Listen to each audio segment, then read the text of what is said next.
TGT English तक YouTube channel के platform पे ये वीडियो जो अपलोड की जा रही है, हिस्ट्री प्ले जो विलियम शेक्सपियर का है, हेनरी फोर्थ का पार्ट फर्स्ट और सेकंड, ये एमसीक्यू फॉर्म में है। पूरा इसकी व्याख्या हिंदी में की जाएगी और एक एक पॉइंट को टच किया गया, तो काफ़ी वीडियो ये इंपॉर्टेंट होगी परीक्षा की नज़र से। साथ ही साथ जो है नए चैनल पे जो पहली बार विजिट किए हैं चैनल पे वो सब्सक्राइब कर लें, साथ ही साथ बेल आइकन को भी प्रेस किए रहेंगे, तो वीडियो जैसे ही अपलोड होगी उसका नोटिफिकेशन आपको देखने को मिलेगा। विलियम शेक्सपियर साहब के द्वारा बहुत सारे कार्य किए गए। अगर आप इंग्लिश से प्रिपरेशन किसी भी कंपटीशन का कर रहे हैं तो इससे आप अछूता नहीं रह सकते। ये कैसे राइटर हैं विलियम शेक्सपियर। विलियम शेक्सपियर की जो है एमसीक्यू शुरू करने से पहले एक नज़र डालते हैं विलियम शेक्सपियर की बायोग्राफी के बारे में। 1564 में इनकी बर्थ होती है और 1616 में इनकी डेथ होती है। 23 अप्रैल 1564 को जो है शेक्सपियर साहब का जन्म होता है और ये बैप्टाइज जो होते हैं होली ट्रिनिटी चर्च जो होता है वहाँ पे स्ट्रैटफोर्ड अपॉन एवन में 26 अप्रैल यानी कि 3 दिन के बाद नामकरण होता है।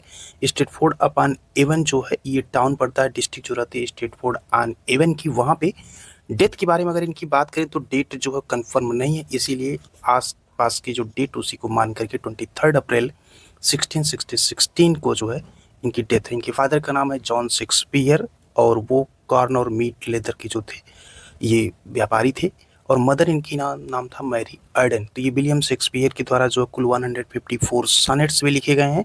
और इम्पॉर्टेंट क्वेश्चन ये पूछा जाता है कि जो परचेज किए थे न्यू पैलेस स्ट्रैटफोर्ड में वो किस ईयर में, तो याद रखिएगा 1597 में उन्होंने परचेज किया था। और साथ ही साथ जो इनके द्वारा बहुत सारे वर्क किए गए थे जिसमें आप जो है शेक्सपियर के पोएम्स भी हैं, प्लेज भी हैं, हिस्ट्री प्ले है। हिस्ट्री प्ले की बात करें तो हेनरी सिक्स्थ का जो पार्ट सेकंड और हेनरी सिक्स का पार्ट थर्ड जो होता है ये 1590-91 में आ जाता है, लेकिन हेनरी सिक्स का पार्ट फर्स्ट जो होता है ये 91-92 में आता है, जबकि हेनरी सिक्स का पार्ट सेकंड और थर्ड जो होता है ये 90-91 में 1500 में आ जाता है। उसके बाद जो हेनरी फोर्थ आता है जो कि 1597 टू 98 में, जिसका एमसीक्यू आप देखेंगे इस वीडियो में।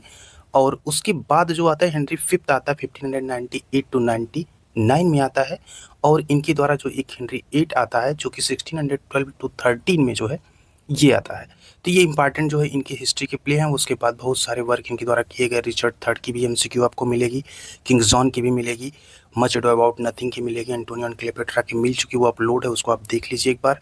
सिम्बेलाइन की भी मिलेगी, टेम्पेस्ट की भी मिलेगी और ऑलवेज, यानी कि जितने सारे वर्क्स इंपॉर्टेंट होते हैं एग्जाम की नज़र से उसकी एमसीक्यू आपको जो है मिल जाएगी चैनल पे। इसलिए चैनल को अगर सब्सक्राइब किए रहेंगे तो आपके लिए फ़ायदेमंद होगा, कम समय में अधिक तैयारी कर सकते हैं। नहीं पढ़े हैं तो भी आपका तैयार हो जाएगा, पढ़े हैं तो रिवीजन भी आपका तेज़ी के साथ हो जाएगा। तो चलिए अब शुरू करते हैं, वक्त को ज़ाया ना करें क्योंकि वीडियो काफ़ी लंबी होगी, थोड़ा पेशेंस के साथ जो सुनिएगा। एक एक पॉइंट आपको जो है डिस्क्राइब करके बताया जाएगा।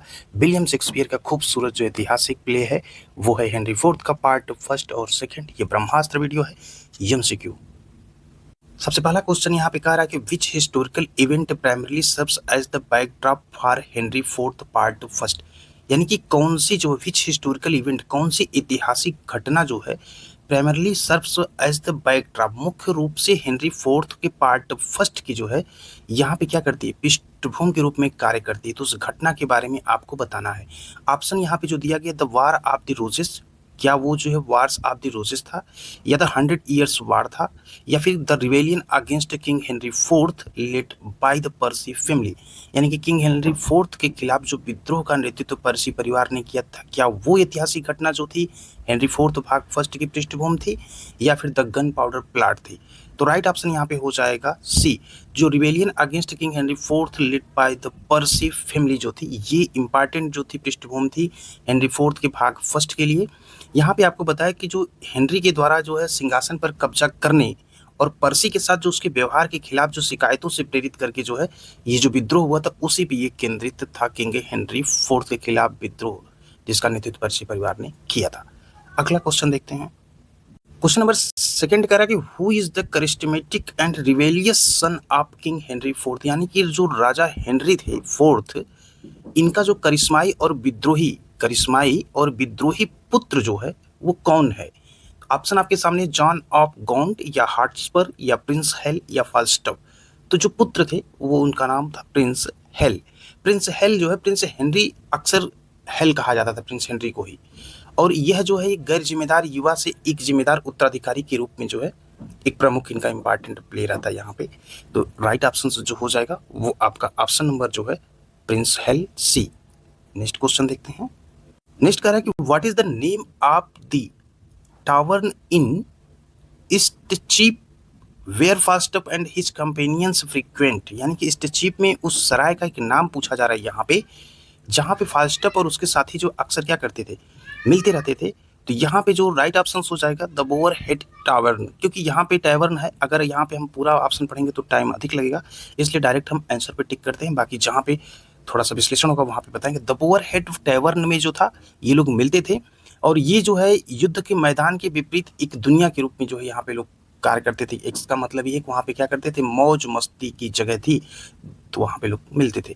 अगला क्वेश्चन कह रहा है कि हु इज द, यहाँ पे who is the fiery and ambitious Henry Percy also known as Hotspur. यहाँ पे कह रहा है क्वेश्चन में कि महत्वाकांक्षी जो कौन था, हेनरी पर्सी कौन है महत्वाकांक्षी, जिसे हॉटस्पर के नाम से भी जाना जाता है, यानी कि नोन एज हॉटस्पर। हेनरी पर्सी जो है वो कौन है जिसे हॉटस्पर के नाम पे जाना जाता था। तो ऑप्शन आप देख रहे होंगे यहाँ पे राइट ऑप्शन हो जाएगा द अर्ल ऑफ नॉर्थम्बरलैंड सन, यानी कि नॉर्थम्बरलैंड के अर्ल का जो है बेटा है। यहाँ पे जो है हॉटस्पर एक प्रमुख जो है प्रतिपक्षी है, यानी कि जो सम्मान, बहादुरी और अधीरता का जो यहाँ पे वो प्रतिनिधित्व करता है। क्वेश्चन नंबर 5 करा कि what is Falstaff famous line regarding honour. यहाँ पे पूछ रहा है कि सम्मान के बारे में जो फाल्स्टफ की प्रसिद्ध पंक्ति जो है वो क्या है। तो ऑप्शन आपके सामने दिख रहे होंगे। राइट ऑप्शन यहाँ पे होगा what is honour a word, सम्मान क्या है एक शब्द। तो राइट ऑप्शन यहाँ पे क्या हो जाएगा, सी हो जाएगा।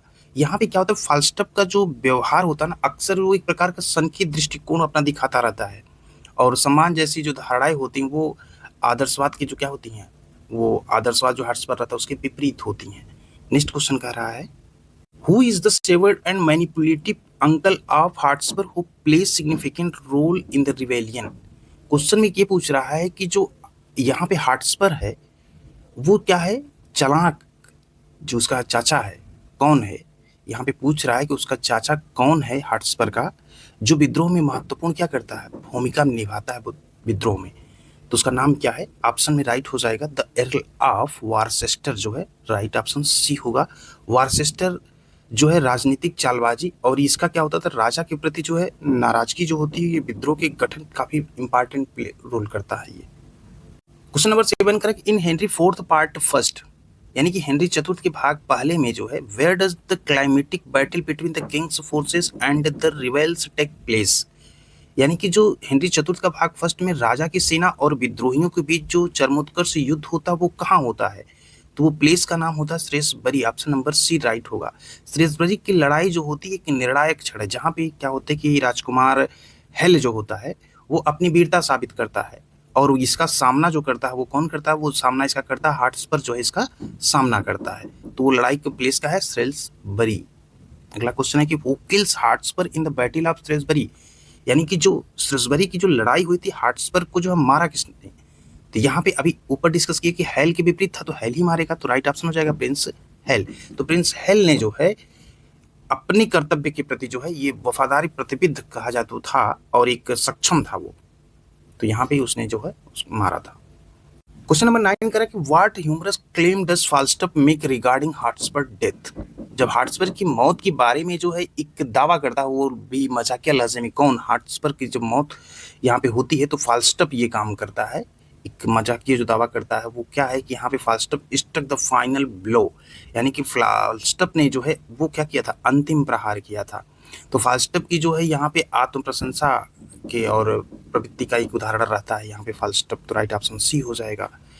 अगला कह रहा है कि which character in Henry fourth part first serves as a foil to Prince Hal representing the ideals of chivalry and honour, यानी कि हेनरी फोर्थ के भाग फर्स्ट में कौन सा चरित्र जो है यहाँ पे राजकुमार हेल के लिए एक सहायक के रूप में कार्य करता है, जो क्या करता है, आइडियल्स जो शिष्टता, चिवल्री एंड ऑनर और सम्मान के आदर्शों का क्या करता है, प्रतिनिधित्व करता है। तो यहाँ पे जो है वो राइट ऑप्शन हो जाएगा Hotspur, option number C. Next question है कि what is the main concern of King Henry fourth at the beginning of Henry fourth part first, यानी कि हेनरी फोर्थ के भाग फर्स्ट की शुरुआत में जो राजा हेनरी फोर्थ, इनका जो मेन कंसर्न जो था, मुख्य चिंता क्या है। तो ऑप्शन आपके सामने है। तो यहाँ पे dealing with the rebellious activities of the Percy family, यानी कि पर्सी परिवार की विद्रोही गतिविधियों से निपटना ही इनकी मुख्य चिंता थी। तो यहाँ पे क्लियर हो गया होगा, राइट ऑप्शन जो होगा वो ऑप्शन नंबर बी होगा, क्योंकि पर्सी परिवार की जो यहाँ पे नाटक की शुरुआत जो होती है ना, राजा की हताशा रहती है और पर्सी के द्वारा जो खतरे उत्पन्न होते हैं उसी की चिंता के साथ होती है जो है यहाँ पे नाटक की शुरुआत जो है।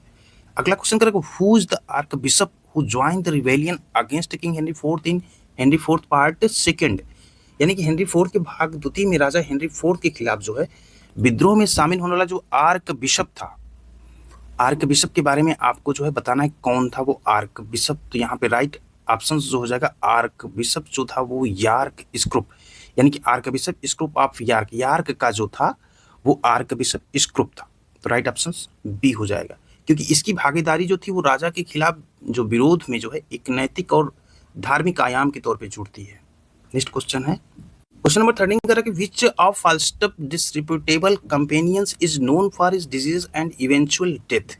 फाल्स्टफ के किस बदनाम साथी को, फाल्स्टफ के किस बदनाम साथी को उसकी जो बीमारी और अंततः क्या होता है मृत्यु के लिए जाना जाता है। तो वो बदनाम साथी जो फाल्स्टफ का वो कौन है, तो उसका नाम रहता है पेटो, option number B.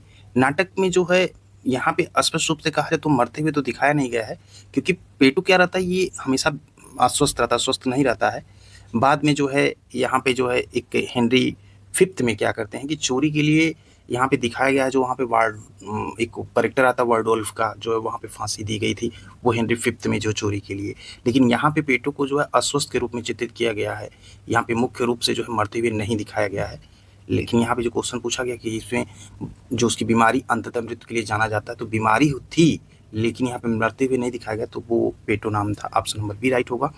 Who is जो यहाँ पे डाल्टियरसिट कौन है, तो डाल्टियरसिट जो है यहाँ पे a prostitute and companion of Falstaff. तो यहाँ पे जो यहाँ पे पूछा गया है क्वेश्चन के डाल्टियरसिट के बारे में, एक वेश्या है जो कि किसकी कंपनी में, फाल्स्टफ की जो है ये साथी है। और यहाँ पे जो है लंदन का जो दौर रहता है उसमें क्या होता है कि एक गंदे क्षेत्र का एक प्रतिनिधित्व करती है, जिसे जो है हेल अस्थायी रूप से क्या करता है गले लगाता है।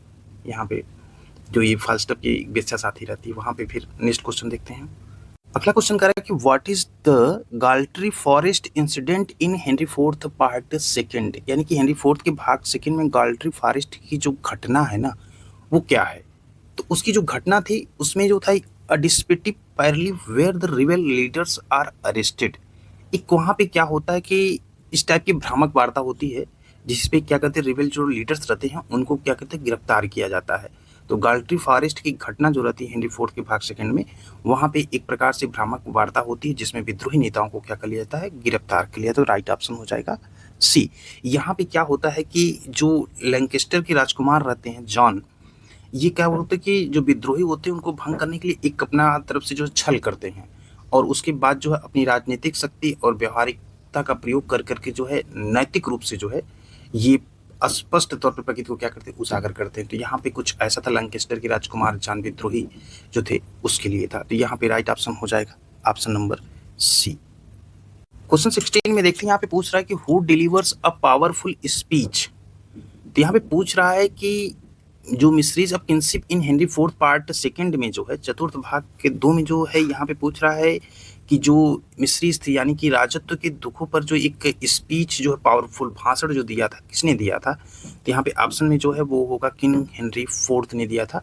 राजा जो है ताज के साथ जो है उनके साथ जो है काफ़ी बर्डन जो मिल रहे थे उनको, और उसी चिंताओं पर ये विलाप करते हैं और इससे पता चलता है वहाँ पे एक स्पीच जो देते हैं, क्योंकि ताज के साथ बहुत सारी जिम्मेदारियां जो आती हैं। तो यहाँ पे भी ताज के साथ उनके साथ जो है कुछ चिंताएं थी उसी का वो विलाप करता है और उससे उसके बारे में जो है उसके फेस से उसकी थकान को पता चलता है।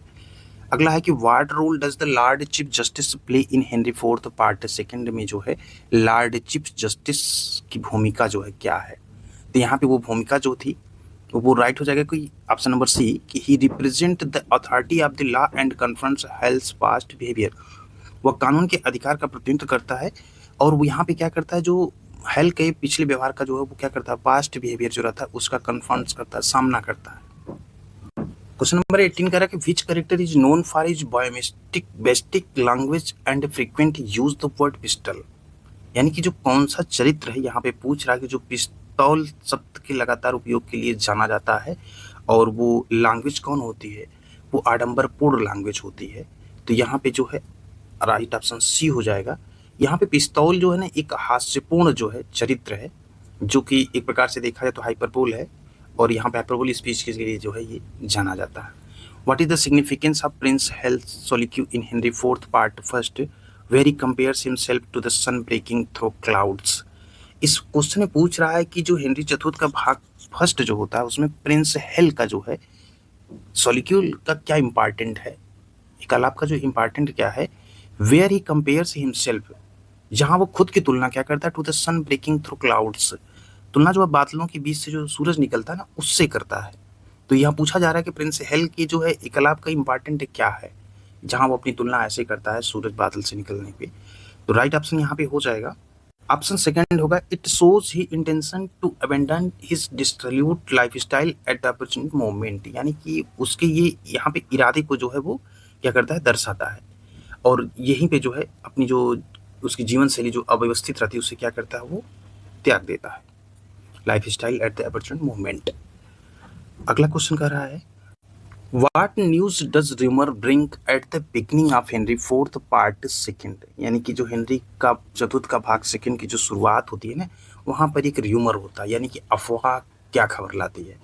जब स्टार्ट होता है तो उस समय जो है अफवाह क्या खबर लाती है। तो यहाँ पे क्या होता है कि जो अफवाह फैलती है ना वहाँ पे फॉल्स जो reports of Hotspur's death and the rebel army strength, यहाँ पे हार्ट्सबर्ग की मौत और विद्रोही सेना की ताकत की झूठी खबरें जो होती यही फैलती हैं।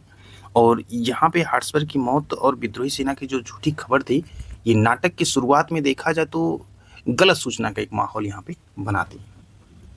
नेक्स्ट क्वेश्चन पूछ रहा है कि वो is justice Shallow, justice Shallow कौन है। तो जस्टिस सैलो जो है a wealthy but foolish country magistrate हैं, गजब है, एक अमीर है लेकिन मूर्ख देश मजिस्ट्रेट है।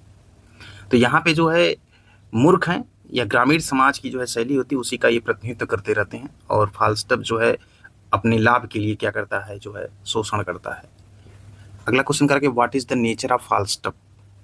क्वेश्चन में पूछ रहा है कि जो है interactions with justice Shallow and justice Silence, justice Shallow और जस्टिस साइलेंस के साथ जो है जो फाल्स्टफ था वो इंटरेक्शंस जो करता है, बातचीत की जो प्रकृति वो क्या है।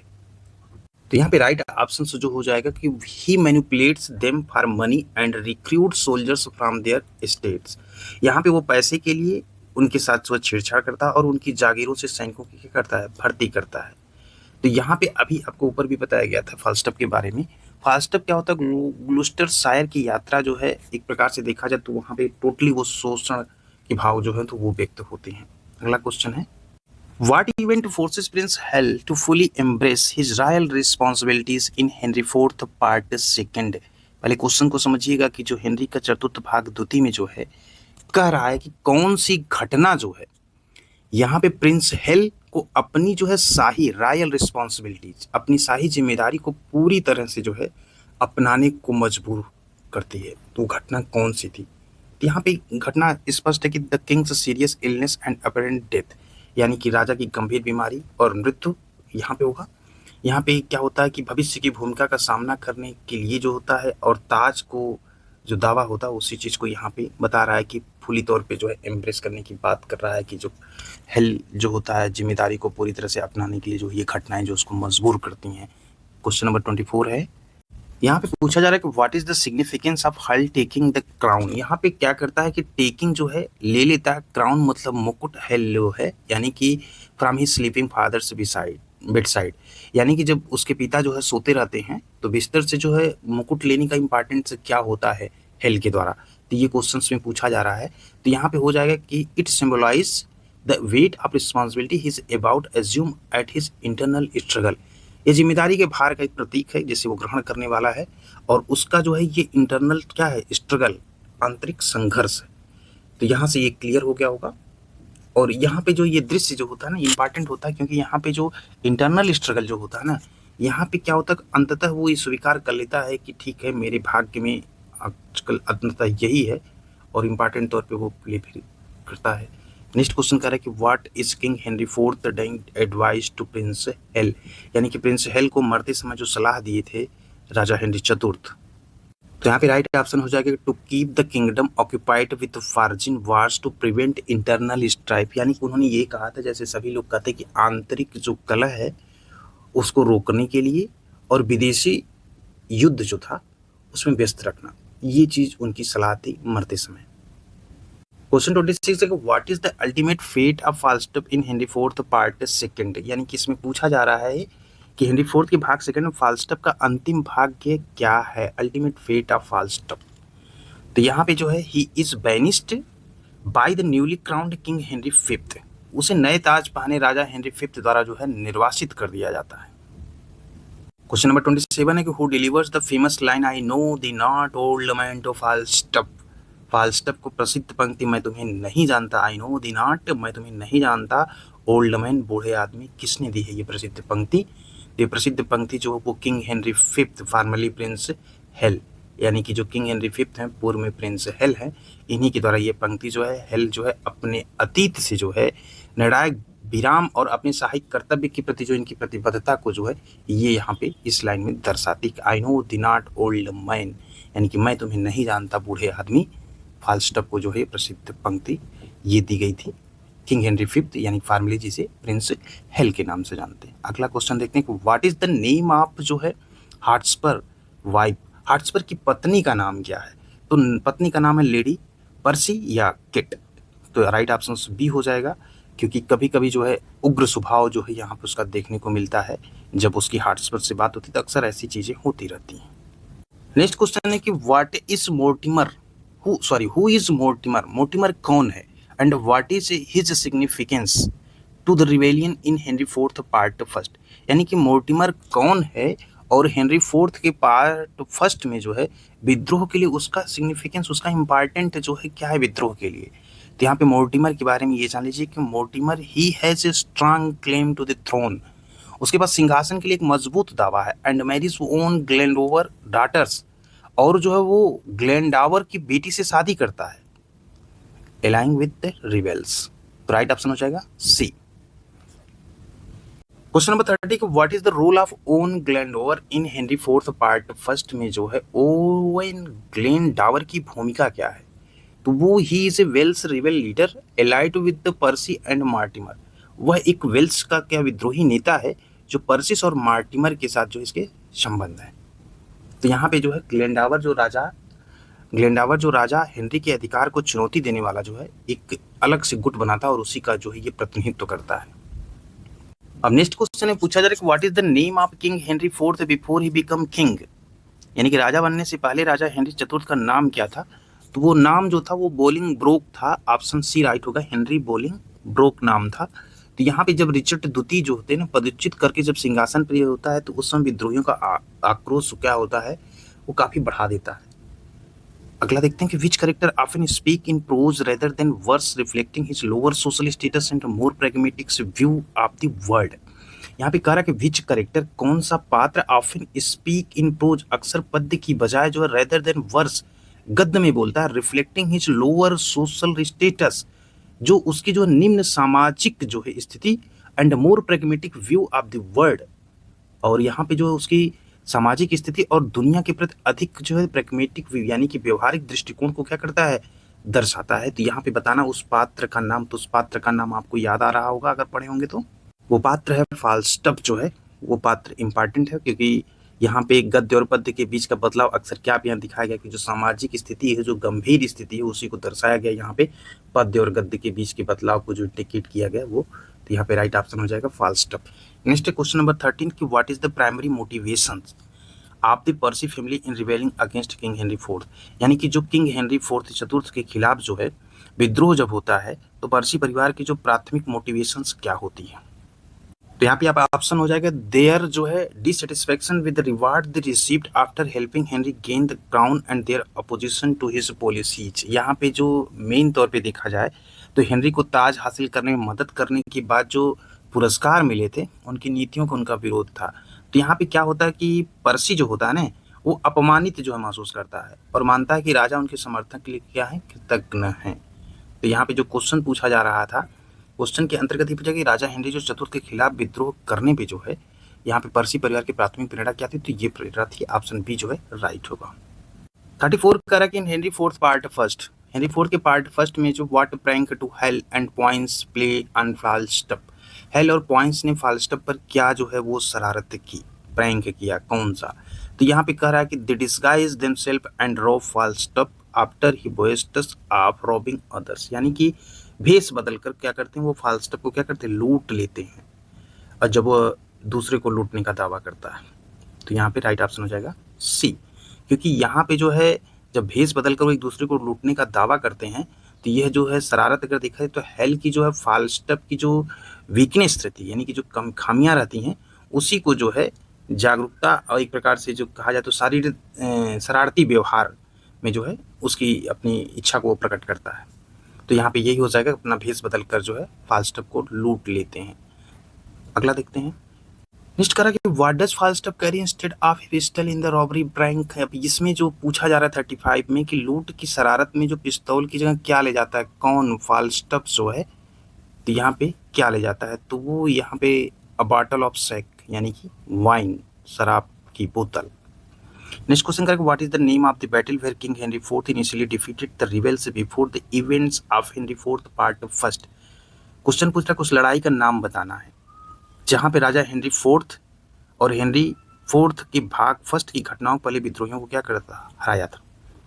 तो यहाँ पे राइट ऑप्शन जो हो जाएगा 36 का राइट ऑप्शन जो हो जाएगा यहाँ पे द बैटल ऑफ जो होगी होमेल्डन हिल, ये हो जाएगा सी वाला। एक्चुअली होता क्या यहाँ पे कि विडम्बनापूर्ण ये, क्योंकि पर्सी के बाद के जो आक्रोश होते हैं ना, वो वहाँ पे राजा मोर्टिमर को फिरौती देने से क्या करते, इनकार कर देते हैं।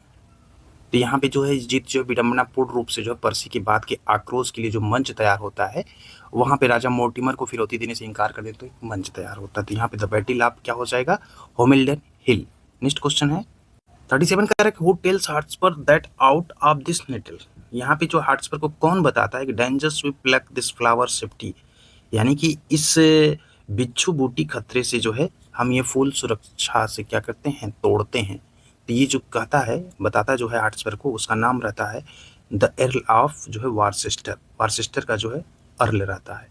अगला है कि what element does king Henry fourth suffer from him Henry fourth part second. तो इसमें बताना ये है कि हेनरी फोर्थ का जो भाग सेकंड था, राजा हेनरी जो फोर्थ रहते हैं वो पीड़ित रहते हैं, सफ़र करते हैं, किस बीमारी से पीड़ित रहते हैं। तो उनको जो बीमारी रहती है, कोई बीमारी नहीं रहती, वो बीमारी रहती है कि इंसोमोनिया की और एक चिंता रहती है, एंजाइटी रहती है। तो राइट ऑप्शन सी हो जाएगा। उनकी जो शारीरिक और मानसिक स्थिति जो होती, बेचैनी और अस्थिर, जो कि कार्य करने की शैली से स्पष्ट व्यक्ति जैसे समझ लेता है, वैसे ही यहाँ पे भी हुआ, क्योंकि कार्य करने की इच्छा नहीं थी, तो उससे लोग ये अनुमान लगा लेते थे बेचैनी और अस्थिरता उनकी जो है कार्यप्रणाली को, जो मानसिक स्थिति को व्यक्त करती थी। तो कुछ ऐसा ही था। अगला करा कि who is mistress quickly, mistress quickly जो है कौन है। तो ये क्या है कि the hostess of the bore heads tavern, यानी कि टैवर्न की जो है बोर हेड टैवर्न की परिचारिका है, कौन, मिस्ट्रेस क्विकली। तो यहाँ पे जो है एक क्या बोलते हैं कि नाटक जो होता है ना, तो यहाँ पे एक मध्यम वर्ग होता है, एक निम्न वर्ग होता है, एक अभिजात वर्ग होता है, दोनों के साथ जो है बातचीत करती हैं। तो एक रंगीन चित्र होता है जो नाटकों में ये बांटता है अभिजात वर्ग और निम्न वर्ग को लेकर के। नेक्स्ट क्वेश्चन है कि what is the name of the disease that, यहाँ पे पूछा जा रहा है कि Bardolph claims Falstaff is suffering from using the, यहाँ पे जो मैलाप्रोपिज्म मैलेडी ऑफ फ्रांस, यानी कि फ्रांस की बीमारी जैसे गलत शब्दों का जो इस्तेमाल किया था, उस बीमारी का नाम क्या है जिसके बारे में ये कह रहा है कि यहाँ की बारडोल्फ ने दावा किया था कि फाल्स्टफ जो है उसी से पीड़ित है। तो यहाँ फ्रांस की बीमारी जैसे जो गलत शब्द का प्रयोग किया गया था, तो यहाँ पे जो है वो होगा राइट ऑप्शन सिफिलिस होगा। सिफिलिस यानी कि एक बारडोल्फ के द्वारा एक लैंग्वेज का जो है हास्य के तौर पे प्रयोग किया गया था। अगला है कि what region of England is primary associated with the Percy family powers. यहाँ पे पूछ रहा है क्वेश्चन में कि इंग्लैंड का कौन सा क्षेत्र मुख्य रूप से जो था वो कि जो पर्सी फैमिली थी शक्ति से जुड़ा हुआ था। तो यहाँ पे नॉर्थ जो क्षेत्र था नॉर्थम्बरलैंड था, इनका प्रभाव जो था इंग्लैंड के जो है जैसे ये नॉर्थ साउथ वाले पार्ट में जो है केंद्रित था। नेक्स्ट क्वेश्चन करके who is Prince John of Lancaster. यहाँ पे जो क्वेश्चन पूछा जा रहा है कि लैंकेस्टर के राजकुमार जॉन जो है वो कौन है। तो यहाँ पे राइट ऑप्शन हो जाएगा किंग हेनरी फोर्थ सेकेंड सन, यानी कि किंग हेनरी फोर्थ का जो है दूसरा बेटा जो होता है, जो कि विद्रोहियों को दबाने में महत्वपूर्ण भूमिका जो है वो निभाता है। अगला क्वेश्चन है 43 की what is the significance of the, जो है यहाँ पे बताना है गैटसिल रॉबरी जो गेटसील डकैती का जो इंपॉर्टेंट क्या है हेनरी फोर्थ के पार्ट फर्स्ट में, तो यहाँ पे हो जाएगा it highlights prince Hal's involvement in petty crime and fast of cowardice, यानी कि ऑप्शन बी राइट होगा। प्रिंस हेल के जो होते हैं छोटे मोटे जो अपराध होते हैं उसमें जो इसकी संलिप्तता होती है ना, उसी की कायरता को यहाँ पे उजागर करता, क्योंकि क्वेश्चन आपसे पूछा गया कि गेटसील डकैती का इंपॉर्टेंट क्या है।